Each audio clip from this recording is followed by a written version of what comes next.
1,00,000 మంది శివభక్తులతో కలిసి మహారుద్రాక్ష పూజలో పాల్గొనండి. వెంటనే కాల్ చేసి మీ పేరును నమోదు చేసుకోండి. నమస్తే రమగారు. నమస్తే జయ. రమగారు, కొంతమంది ఇళ్లలో ఇంట్లోనేమో రుసలాడుతూ ఉంటారండి. ఆ మొహం చూస్తేనే వామ్మో వీళ్ళతో అసలు మాట్లాడనే కూడదు, చేదరనిపించేస్తుంది నిజం చెప్పాలంటే. బయటికి వెళ్ళి మాత్రం గుమ్మం దాటటం చాలు ఎంతో మర్యాదగా మాట్లాడతారు. ఇరుగు పొరుగుతో కావచ్చు, ఫ్రెండ్స్తో కావచ్చు, లేకపోతే ఫోన్లు వచ్చినా సరే ఎంత ఓపికగానో ఎంతో మర్యాదగా ఎంతో టైం ఇచ్చి మాట్లాడతారు. ఇంట్లో ఆడమనిషి ముఖ్యంగా ఏ మాట అడిగినా విసుగు అనిపిస్తుంది. ఒక మాట ఎక్కువ, రెండో మాట తక్కువ అన్నట్లుగా మాట్లాడతారు. ఓపిక లేనట్లు మిగతా కోపం మొత్తం ఇక్కడ చూపించేస్తూ ఉంటారు. భలే కష్టం అనిపిస్తుంది కదండి ఇళ్లలో ఉండే వాళ్ళకి. ఉన్న మనిషికి భలే ఇబ్బంది అనిపించదు? ఇప్పటిదాకా నువ్వు అంత ఓపికగా ఫోన్లో గంటలు మాట్లాడుకున్నావే, ఇంట్లో ఆడమనిషి ఒక మాట అడిగేసరికి కొంతమంది అలా ఉంటారు. అవునండి, చైల్డిష్నెస్ అనుకుంటాను నేను దాన్ని. ఎందుకంటే పిల్లలే బయటికి వెళ్ళి భలే ముద్దుగా ఉంటారు అందరి ఇళ్లలో, బాగా బుద్ధిమంతులాగా. చాలా ప్రెషర్ని, స్కూల్లో కూడా చాలా కామ్గా ఉంటారు. ఇంటికి వచ్చి ఇల్లు పీకి పందిరేస్తారు. ఎంత పిచ్చి గోల్ చేస్తారో, ఎంత పేచీ పెడతారో, ఎంత ఏడుస్తారో. వీడు పేచీ పెడతాడు, వీడు అల్లరి చేస్తాడు అని చెప్తే మిగిలిన వాళ్ళు నమ్మరు. వాడు ఇంట్లోనే ఉంటాడు, అట్లా టేకెన్ గ్రాంటెడ్గా తీసుకుంటాడు తల్లిని. అమ్మ దగ్గరికి ఏదైనా చేసేయచ్చండి. అదే మనస్తత్వం పెద్ద అయ్యాక ఇలా పెళ్ళాల దగ్గర బిహేవ్ చేస్తారని అనిపిస్తుంది నా మటుకు. నాకు అట్లా అనిపిస్తుంది జయ. వాళ్ళకి ఏంటంటే బయట అణుచుకుంటారు ప్రెషర్స్, అక్కడంతా నటిస్తారు అంతే. నటించి ఇంట్లో ఉన్న ఇది చూసావా, ఈ బొమ్మ అది మనిషి కాదు, మనసు ఉంటుంది, దానికి ఏముండవు. అది మన సొంతం, మన వస్తువు. దాన్ని మెడ కూడా విరిచేయచ్చు మనం. చిన్నపిల్లలు బొమ్మను చేస్తారు చూడు, నా బొమ్మ నేను విరుచుకుంటానని అట్లా బిహేవ్ చేస్తారు. మగవాళ్ళల్లో చాలా మందిలో ఇలా ఉంటుంది. ఎవరితోటైనా నవ్వుతూ మాట్లాడటము, ప్రైజ్ చేయటము, మర్యాదగా సమాధానం చెప్పటం. అదే భార్య అడగంగానే రయ్యమంటాం, దుమదుమలాడడం, కసిరి కొట్టేయటం. మాటల్లోనే కసురు. రెండోసారి ఏ ప్రశ్న రెండోసారి అడిగితే కుదరదు. ఏదైనా కావాలని రెండోసారి అడగకూడదు వాళ్ళని. ఏమిటి ఇలా ఎందుకు చేశారు అని ప్రశ్నించకూడదు. అసలు ప్రశ్నలు ఎదుర్కోరు వాళ్ళు. ఈ ప్రశ్నలు ఎదుర్కోలేని వాళ్ళు ఏంటంటే బయట చాలా ప్రశ్నలు ఎదుర్కోవలసిన వాళ్ళే ఉంటారు. చాలామంది జనాలకు దొరుకుతారు వాళ్ళు. అక్కడెక్కడా వాళ్ళ ప్రెషర్ని బయట పెట్టలేకపోతారు. మొహమాటము, ఇన్హిబిషన్స్, భయము, భయస్థులు వాళ్ళు ఏం చేస్తారంటే ఇట్లా ఇంట్లో పడతారు. ఇది ఈజీ కదా, నటన కదా రమ్మగారు. అదంతా నటించటం అనుకోకూడదు జయ. మానసికమైన దౌర్బల్యాలు అవన్నీ. ఇప్పుడు మానసిక రోగమేనా? రోగం అనకూడదు దాన్ని. రోగం వేరు, రోగం చాలా జబ్బు కదా. ఇది ఒక రకమైన దౌర్బల్యం, దుర్బలత్వం, వీక్నెస్ని నీరసాన్ని జబ్బు అంటామా మనం? అనలేకపోతాం. వీక్నెస్ని జబ్బు అనగలమా? అనలేము. అది ఏ డిసీజ్ కాదు. అది సరిగ్గా చేస్తే సెట్ అయిపోతుంది. సెట్ అవుతుందా? మరి సెట్ చేసుకోవాలి, నీకు చేత కావాలి అది. ఇప్పుడు ఎవరైతే మగవాళ్ళు ఇట్లా ప్రవర్తిస్తారో వాళ్ళు ఎవరికైనా ఆన్సరబుల్ అయినప్పుడు, సమాధానం చెప్పాల్సి వచ్చినప్పుడు అక్కడ చెప్పలేకపోయారనుకో, అణుచుకుని ఉంటారు. చాలా మృదువుగా మాట్లాడతారు వాళ్ళతో. ప్లీజ్ రేపు చేస్తాను, కనుక్కుంటాను, నేను చూస్తాను అంటారు. అదే ప్రశ్న ఇంట్లో రాగానే అక్కడ అణిచిన ప్రెషర్ ఉంచావా లోపల లావా ఉడుకుతూ ఉంటుంది. అది ఇక్కడ వచ్చేస్తుంది బయటికి. అది నటన కాదు, జబ్బు కాదు, కేవలము ఆ వీక్నెస్. ఆ పరిస్థితుల్ని ఫేస్ చేయలేక, ఎవరికైనా సమాధానం చెప్పలేక, అలాంటి పరిస్థితుల్లో ధైర్యంగా ఉండలేక, పరిస్థితుల్ని హ్యాండిల్ చేయలేక అణుచుకున్న ప్రెషర్ అంతా ఇంట్లో బయట పెడతారు. అది ఎప్పుడైనా ఒకసారి ఇంట్లో బయట పెడితే ఆ వీక్నెస్ని, సరే ఏదో బయట పాపం తనకి డిస్టర్బెన్స్ ఉంది, ఏం చేస్తారులే సర్దుకోవటానికి ఆడమనిషికి అవకాశం ఉంటుంది. ఎప్పుడు అలాగే ఉండే వాళ్ళతో ఎట్లా? క్రమంగా అలవాటు చేసేసుకుంటారు దాన్ని. ఇంటికి వచ్చి రుసరుసలాడచ్చు, దుమదుమలాడచ్చు, అయినా కూడా నాకు భోజనం నడిచిపోతుంది, నాకు మిగిలిన వ్యవహారాలన్నీ నడిచిపోతాయి, ఇల్లు నడిచిపోతూనే ఉంటుంది. అదే ఆ పెళ్ళాం వెనక్కి తిరిగి ఏ అట్లగాడ పెట్టారు రెండు వడ్డిచ్చింది అనుకో, ఇంట్లో కూడా మాట్లాడకుండా ఉంటారు. చేయలేకపోతారు అట్లా. మగవాళ్ళు దుమదుమలాడుతుంటే ఆడవాళ్ళకి ఏంటి కాళ్ళు చేతులు ఆడవు, ఏం చేయాలో తెలియదు. పైగా పిల్లలు ఉంటే, ఎవరైనా పెద్దవాళ్ళు ఉంటే, ఎవరి ముందైనా కసిరి కొడితే పిక్క చచ్చిపోతారు. కసిరి కొట్టేసరికల్లా అవమాన భారం తట్టుకోలేకపోతారు.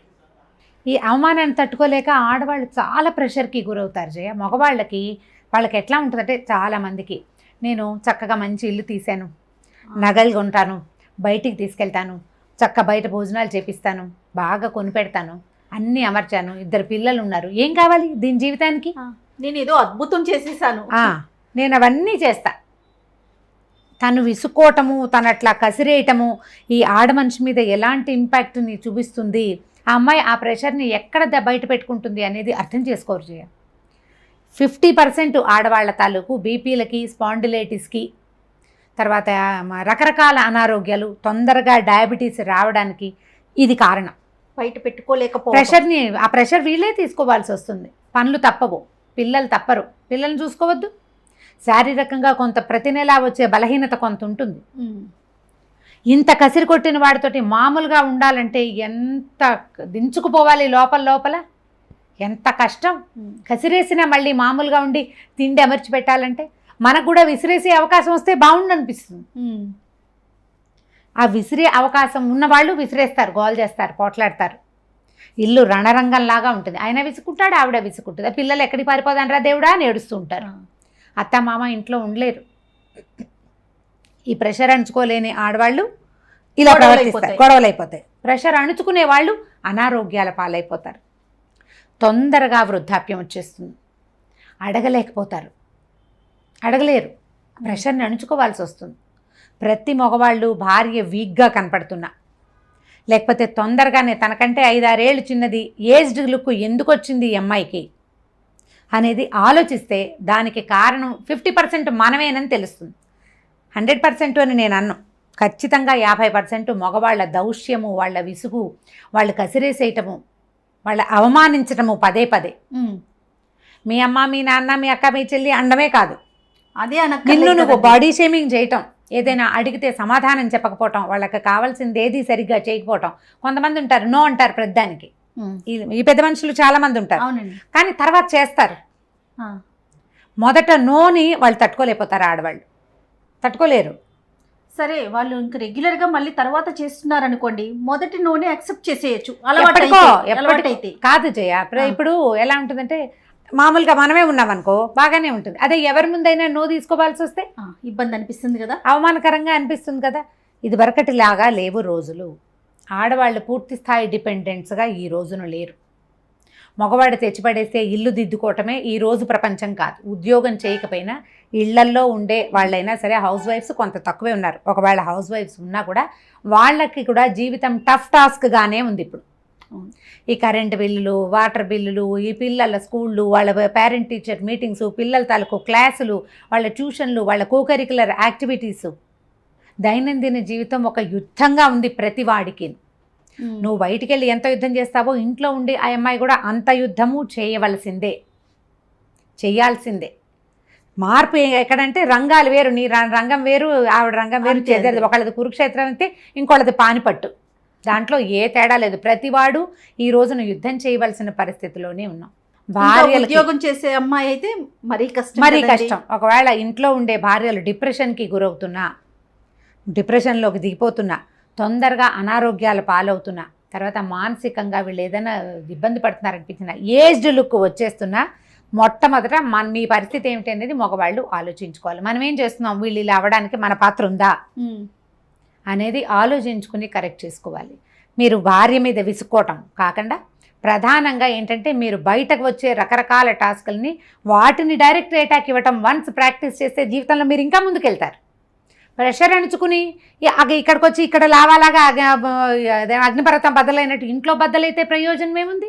కానీ ఇప్పుడు భర్త పదే పదే భార్యను అలా విసుక్కుంటూ ఉంటే రమ్మగారు, పిల్లలకి అది అడ్వాంటేజ్. అమ్మను అసలు లెక్క చేయరు. పైగా నాన్న రాని నీ సంగతి చెప్తా అన్నట్లుగా వెళ్ళిపోతుంది అంటారు. పిల్లల్లోకి వస్తే అంటారేమో. చిన్న టీనేజ్ లో కాదు, టీనేజ్ లో తల్లిని లెక్క చేయరు. చిన్నప్పుడైతే నన్ను కొట్టావుగా, నాన్న వచ్చాక నీ పని చెప్తానంటారు. నాన్న వచ్చాక నీ పని చెప్తా, నాన్నతో చెప్తా నీ సంగతి. తల్లులకి విలువివ్వరు, తల్లికి విలువివ్వరు. తల్లికి విలువ ఇవ్వకపోతే జీవితంలో వాడి విలువ వాడే తెలుసుకోలేకపోతాడు. ఏ పిల్లవాడైనా కారణం ఈ భర్తే అవుతాడు కదా, 100% భర్తే అవుతారు. మగ పిల్లలకి కూడా ఈ ప్రెషర్, బయట ప్రెషర్ అంచుకుని ఇంటికి వచ్చి అల్లరి చేసే మనస్తత్వం పిల్లల్లో ఉన్నా కూడా మనం దాన్ని కొంత కరెక్ట్ చేయాలి జయ. చెప్తూ ఉండాలి, ఇలా చేయకూడదు, తప్పు అని. ఇది సరైంది కాదు, నీకు అంత ప్రెషర్గా ఉందా, 4 గుంజీలది పైకి కిందకి ఎక్కి దిగిరా, లోపల అంచుకున్నది బయటకు వెళ్ళిపోతుంది. గుంజీలు తీస్తామండి, భర్తను ఏం చేయడం గారు. ఇప్పుడు చూద్దాం ఎంతమంది ఇస్తారు. నీకు ప్రెషర్గా ఉంటే గాలి తీసుకో, బాగా ఊపిరి తీసుకో, ప్లెంటీ ఆఫ్ ఆక్సిజన్ లోపలికి పోనివ్వు, సగం తిక్క తీరుతుంది. ఏదైనా హాయిగా వేడిగా తాగు, తీయగా తిను, పిల్లలతో కాసేపు ఆడుకో, లేదా ఆకుపచ్చగా ఉన్న చోట వెళ్ళి పచ్చగా ఉన్న చోట తిరిగిరా. ప్రెషర్ రిలీవ్ చేయి లోపల నుంచి. అదంతా నా మీద పడేస్తే నేను ఇది హ్యాండిల్ చేయలేకపోతున్నానని చెప్పగలిగే అవకాశం ఉన్న వాళ్ళు చెప్పుకోవాలి. లేని పరిస్థితి అయితే ఏముంది, మీరు కూడా దాన్ని ఎక్కడైనా ప్రెషర్ని రిలీజ్ చేసుకోవాలి. ఎవరైనా సహాయం తీసుకోండి. ఏం చేయాలి, మన కజిన్స్లో కానీ, అతని ఫ్రెండ్స్లో కానీ, వాళ్ళ అమ్మగారిని కానీ, వాళ్ళ తల్లులు సహాయం చేస్తారో చేయరు, వాళ్ళ చెల్లెళ్ళు కానీ, మీరేం చేయాలి, దానికోసం మానవ సంబంధాలు బాగా పెంచుకోవాలి. చుట్టూతా ఉన్న వాళ్ళందరితోటి ఫ్రెండ్షిప్ ఉంచుకోండి. వాళ్ళ ద్వారా ఇతన్ని సెట్ చేయగలమేమో చూడండి. కొంతమందిని మనం డైరెక్ట్గా మాట్లాడలేము, ఎవరితోటైనా చెప్పించవచ్చు. ఆ అవకాశాన్ని యూటిలైజ్ చేసుకోండి. ఫ్రెండ్స్తో చెప్పించవచ్చు. ఇట్లా విసురుకుంటూ కసుకుంటే అమ్మాయి ఏమవుతుందిరా అని ఎవరైనా కనుక చెప్తే కొంచెం తగ్గచ్చు, కాస్త తగ్గేందుకు అవకాశం ఉంది. నా మీద మళ్ళీ అందరికి వెళ్ళి చెప్తున్నావు అని అదొక ఇష్యూ క్రియేట్ చేయరు కదా. అప్పుడు అయితే అవుతుంది. అలాంటి వాళ్ళకి తగిన క్రియ అప్పుడు చేసుకోవచ్చు. నేను చెప్పడం ఎందుకు, నువ్వే దుమ్దుమలాడుతుంటావు, వాళ్ళకి కనపట్టాలా క్లియర్గా. చాలా మంది ఉంటారు ఫ్రెండ్స్ ముందు కూడా భార్యల్ని కసిరేసి విసుకుంటారు జయ. అవును, చాలా చిరాగ్గా ఉంటుంది అలాంటి వాళ్ళని చూస్తే. ఎవరి ముందైనా సరే, ఎవరైనా ఉండనివ్వు. అదేంటంటే నీకు అవతల వ్యక్తి మనిషిగా కనపడదు, అది నీ బొమ్మ, దాన్ని నువ్వేమైనా చేస్తావు, అంతే నీ పాయింట్. అది ఒక మనిషి. ఇప్పుడు నీ చేతిలో ₹1,00,000 ఫోన్ ఉంటే ఫోన్ అయితే విసిరి కొట్టగలవా నువ్వు? డబ్బులు గుర్తొస్తాయి. అమ్మో ఫోన్ విసిరేస్తే ఇట్లా 1,00,000 మనం సంపాదించాం.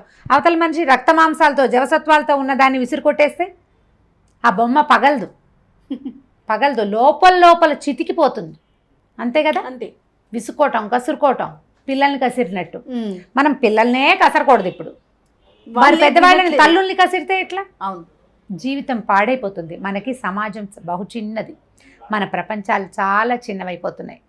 100 మంది మగపిల్లలకి 100 మంది ఆడపిల్లలు లేని రోజు ఇది.